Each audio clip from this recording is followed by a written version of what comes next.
before I speak, I want to, I think, lodge a complaint against Dr. Ketty for not having asked an important question. I think she asked a very good question, but she forgot to ask one question about which is the biggest slumber implementing country.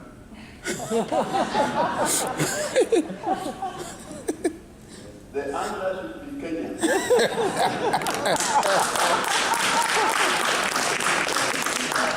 But it's Kenya, but we say.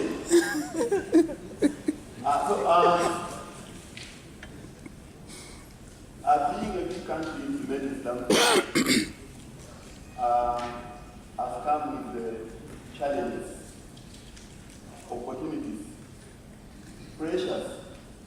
So today I'll take the next 2 minutes just to speak about a very innovative idea that struck us at CTC when we were suffering that pressure. We have lots of labs. Some of them are improving, others are stagnating. We have targets to meet. We have the government targets to meet. So we said, why don't we come up with an innovative idea of pushing this lab forward? So we came up with an idea that is really focused on research and implemented in the shortest time possible. So we kind of did an abbreviated SLAMCA program in 100 days.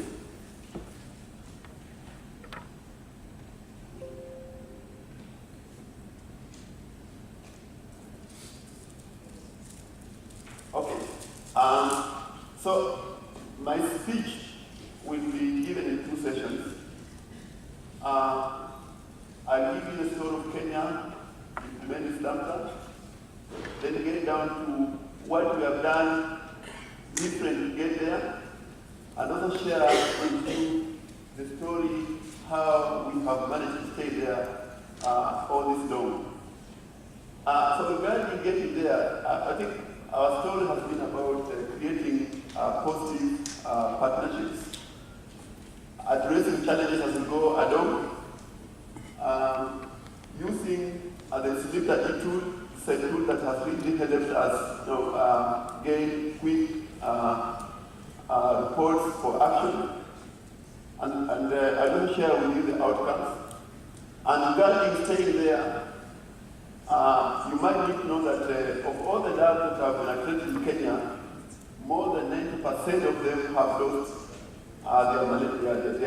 their lab staff, including the lab manager, the quality manager, and many of the staff that help the lab get accredited. So that's a challenge that we have had to face. And then, in spite of that, these labs have struggled to go through the surveillance audits. And I'm happy to report that so far they have done well.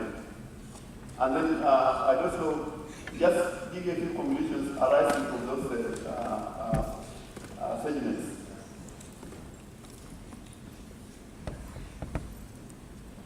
So, the story of Kenya. We close to 200 labs ever enrolled in SLAMCA. I think I stand here proud that I'm big. And Kenya is big. But we say,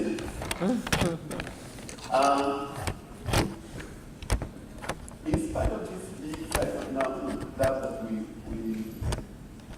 enrolled, around about September last year,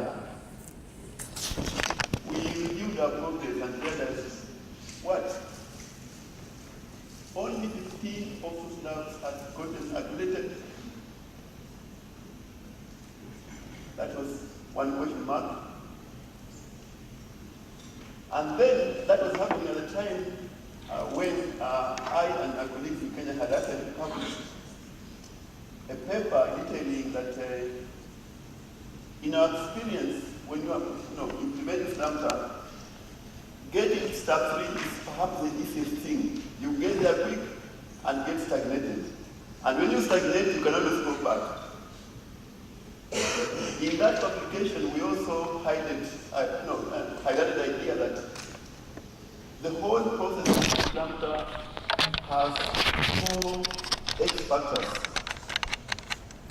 X factors are those continuous quality improvement systems that will cause your failure, whether you like it or not. And in our application, we went ahead to actually list those problematic of X factor QCs. One was managing the review, 2 was evaluation and audit, corrective and preventive action, and then we have this mode QC called occurrence, stroke, incident, and process control. If you look at the checklist, those 4 QCs account for very small, about 16% of the total marks, but they are frustrating. And then internally, we also had our own pressures. We had just contracted 4 regional partners to implement that system, and we told them by the end of the fiscal year 2017, they must have turned over 20 labs through the process for accreditation. So we had those pressures.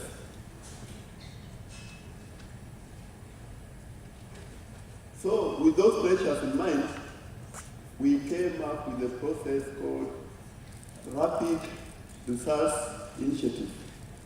And the purpose of the Rapid Results Initiative was just to accelerate the process of labs implementing experiments to achieve accreditation. And secondly, was to meet our paper, our target that we set for our lab implementing partners. So, what was the rationale of RRI? As I said, this is a rapid but result-oriented process conducted over a period of 3 months, from May to July 2017. Secondly, this was a process of targeted, intensive targeted mentorship. The labs that had identified have stagnated for more than 2 years, oscillating between 0 and 3 stars. And some of these labs were really regional labs with high volume of testing, and they had stayed in that process for more than 2 years. We are concerned, the government of Kenya was concerned. So how was this RRI, who did this RRI? As I said, this was a process of creative partnership, very positive partnership between CDC on one hand, Ministry of Health, and Kenya has 2 ministries of health. There's the Central Ministry of Health, and every region, we have 47 regions, every region has a Ministry of Health. So in a word, Kenya has 48 ministries of health.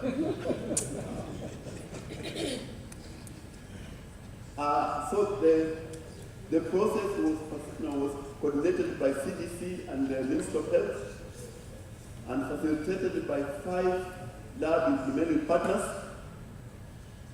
and implemented by a total of 42 lab mentors. So for that 3 months, we actually told all the lab mentors, come in and do this process for the next 100 days. And as I said, the aim, we gave ourselves a very ambitious aim that by the end of 100 days, we should have all these 42 labs achieving 5 Liter stars. Just to say it again, this is a partnership coordinated by CDC, and we serve as the coordination desk. Then we had the National and County Ministry of Health coordinators. We had 4 regional implementing partners and 1 lead implementing partner. All of us were coordinating and working in partnership to help the 42 labs. Because it was a 3-month process, we ran through just forming those partners, and the first month was really focused on the trainings and the aligning of documents. The second months, the whole process was about on-site implementation of activities that were identified during the first month, and the last month was really focused on kind of brush up mentorship and monitoring. So what we did in the first month was just to identify those labs and put them in categories of mentorship. So we've, based on the star rating during the baseline assessment, we identified 10 labs that were really low and they needed to have intensive and aggressive kind of mentorship.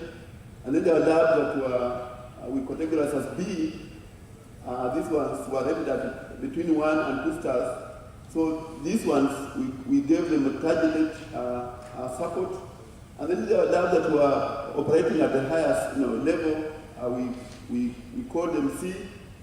And this one's, what we did there was just to address the continuous measurement called a type of QCs. And so these are the stars.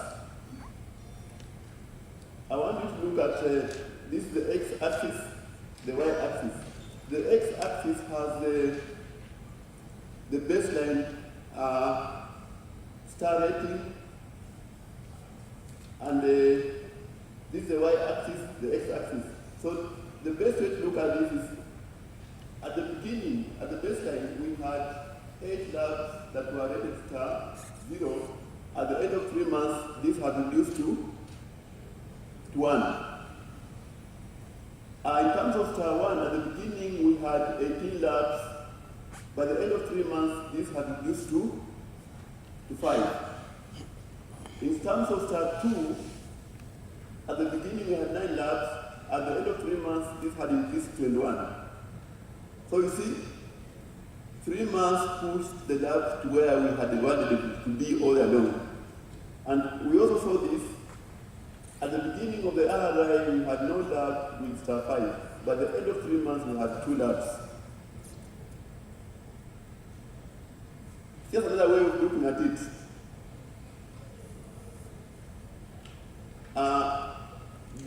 The yellow bar represents the gains. So ideally, this bar represents where we wanted the labs to be. See, we are moving from stagnation to improvement. So what happened here is that we took 10 labs out of this straight to Kenas, and we took a mix of these labs, 20 of these labs from here and a few from here, and we pushed them to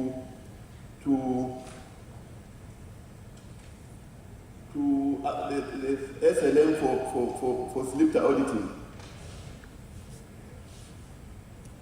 So before I give you the results, I just want to show you the kind of experience we got. We picked, this is a picture of the labs that improved dramatically towards achieving 5 stars. And I'm showing you this because I want you to appreciate the contribution of management support. QSCE is the management reviews. By just working on this element alone, this lab was able to improve significantly after 3 months. And this is an example of a lab that did so poorly. If you look at it, the system just collapsed. You see, the end time results in most cases were lower than the baseline results, because at the end of 2 months, they had transferred all the staff, and the medical superintendent had been changed, and that's because of the effect of the different government systems. So you can see the effect of those changes on the QCs that require their support. So, if I only had 1 minute to give this presentation, this is a slide that I was going to share with you. In 2017, we had 15 labs. we picked for 2 labs that had stagnated, did the RRI. At the end of RRI, we SLM audited 10 labs. We took 15 labs to Kenya for IFA assessment. And from this process, we got 18 labs. So what are you talking about? We are saying that as we speak, this is where Kenya is. So we are hoping these 18 labs are awaiting their ISO 15189 certificate.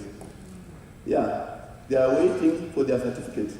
So if we add 18 to 52, we are talking about Kenya celebrating early next year for contributing 32 labs to how many? Did I hear 72 or 94?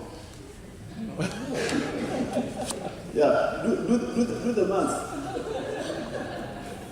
So this is where we are.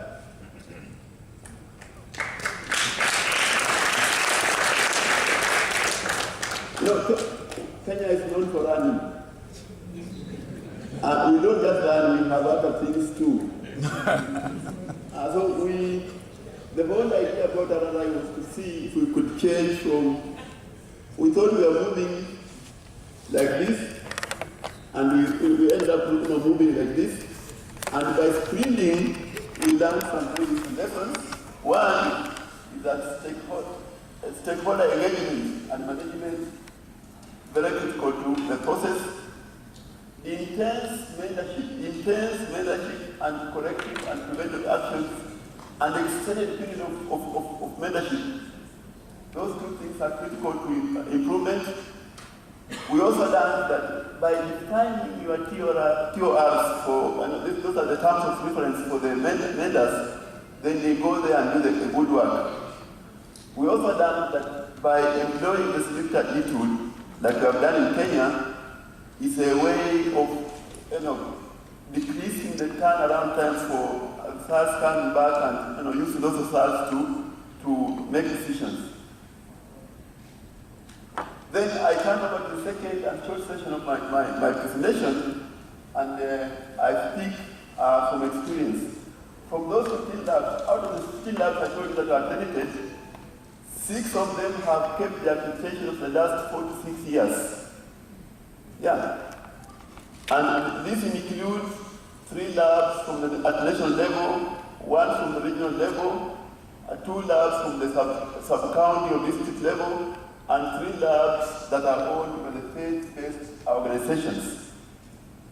So the question you want to ask, how have they maintained the accreditation in spite of the loss of staff, in spite of the challenges?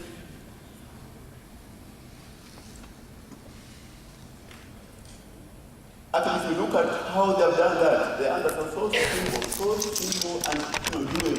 One is that they just train people across all the benches so that everybody owns quality. So when the manager goes, in search of green pasture, somebody steps in his shoes. But the most interesting one we see in Kenya is this: that lab staff just want to work in an efficient, clean environment. It's not so much about looking for greener pastures, it's about looking for places they feel comfortable. Engage management to ensure budget line. Budget line. You need a budget line to support surveillance audits. You need budget line to support stationery. You need budget line to do all the things that keep the lab, certified. You also have to form quality committees and meet regularly.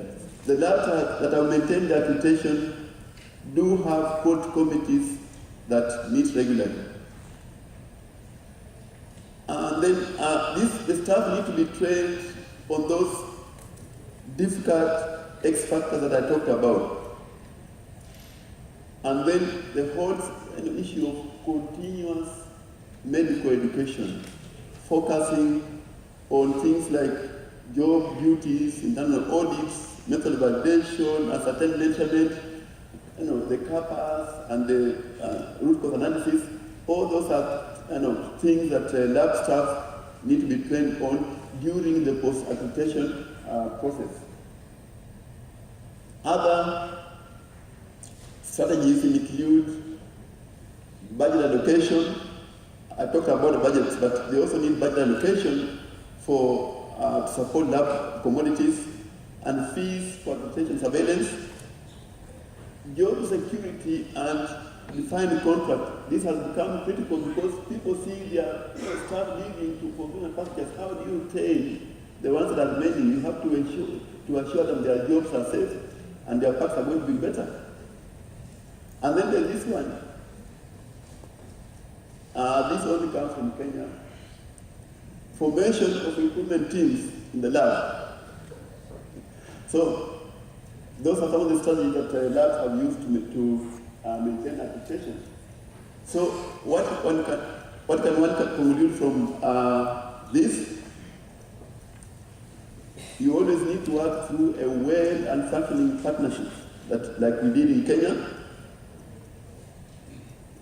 And that if you want these things to succeed, then you must really define your SMART objectives. And then from us, we are saying that the RRI process was like a catalyst. We saw that it was a very good catalyst that really helped labs move towards accreditation. Finally, these are the implementing partners I talked about. Let me just, this is University of Maryland, so the name is not here. This is Nairobi University. The rest I think are legible. CDC, Global Implementing Solutions, CLSI, SLM, FHI, and AMREF. To all of those, and those ones who are not here, I want to thank you for this opportunity. Thank you.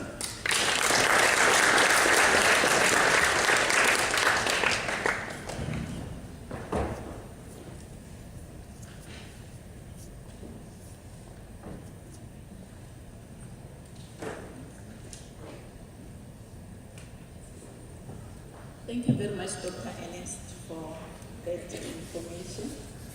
We won't try to